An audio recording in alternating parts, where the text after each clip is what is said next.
God damn. Hell, Cliff Jumper 1984, Red Rocks, the alcoholic Autobot.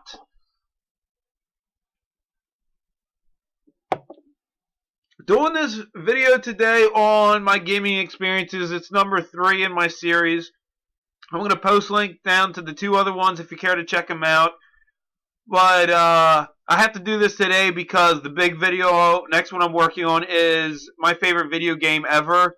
And I did one last week, and I didn't really go how I wanted it for a first video, but it was one I wanted to do. So this one I'm working on, I've spent an hour and 15 minutes on it so far, and I got like 2 minutes worth of video for you. Yeah, there's a lot of filler I've got to do, so I'm working on and editing things as I go along to make sure it's going to be like something really, really good, because I haven't done a really good detailed video in a long time. But anyway, going on with this series that I've been doing, my gaming experiences, video number 3, and this one's going to be about Funcoland and trading in all of my old previous systems to get a PlayStation 1, and that's like the synopsis.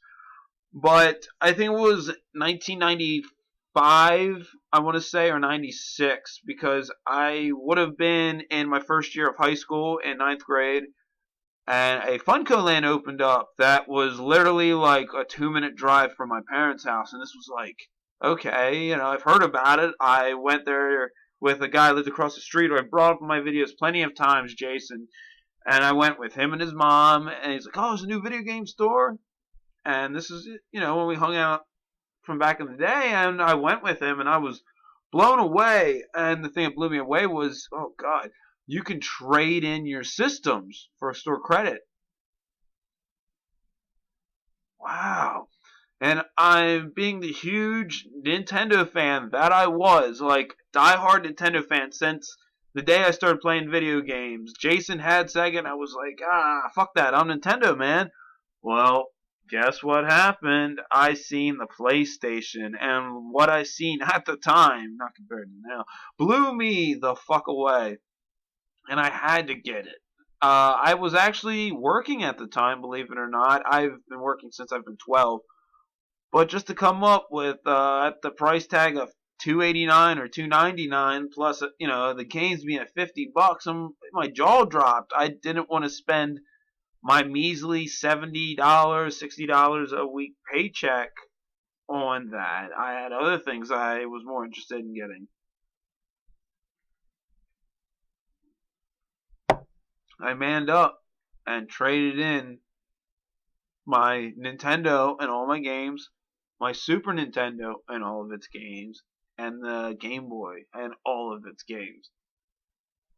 And it would come to be a shame because about several months that summer beforehand, that this guy Pissan, who I've brought up in videos before, stole my some of my Super Nintendo games.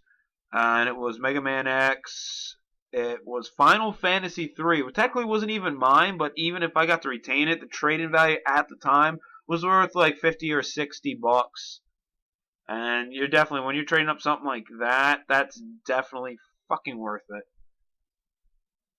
But I had enough to get a PlayStation and 3 games, which was Armored Core, Hexen, and I forget what the third one is. And I was so happy. I was like dead fucking happy. I was like, fuck yeah, you know, we're gonna play this shit out of this shit. I'm like, you know, 13, 14, ready to fucking hook up a PlayStation. Drove fucking, you know, my mom drove me home. I couldn't drive it then. Hooked that shit the fuck up to the TV, the power cord in. Well, as I'm trying to attempt it up to the TV, it's got the fucking AV outputs. And I have, you know, just a screw and cable TV back left in my room. That was like instant fucking fail right there. Having, you know, not even the money that week to spend in anything, begged my mom to death at like, it was probably like 6:30 by the time this was said and done. We probably went at 4:30 and everything. By everything was said and done, where they, you know, scanned everything in and checked everything off, and before I decided what I wanted, my mom was already fucking pissed. So I convinced her to take me to Kmart so I can get an RF adapter for the TV. And, you know, I had my PlayStation. And I learned probably one of the biggest lessons of my life, that I got rid of everything I grew up in, and I would not rehab the same love for the PlayStation that I would of the Nintendo. And it was one of the biggest actual disappointments in gaming that I've ever made in my life. Especially when I got rid of certain games that I don't have that I loved. Like, I had Mega Man 3, I had Mega Man 4, I had Mega Man 5. I have I had 6 and 2, but I still have 6 and 2. Well, I don't still have. I repurchased them. I don't have pinball anymore. I really digged pinball. God, what were some of the other games that I had? I had Adventures of Lolo 2. I had Final Fantasy 1. I had Bugs Bunny's Birthday Blowout or Birthday Bash. I know it's not a horrible game, but it was a fun game to me. Bugs Bunny's Crazy Castle 1.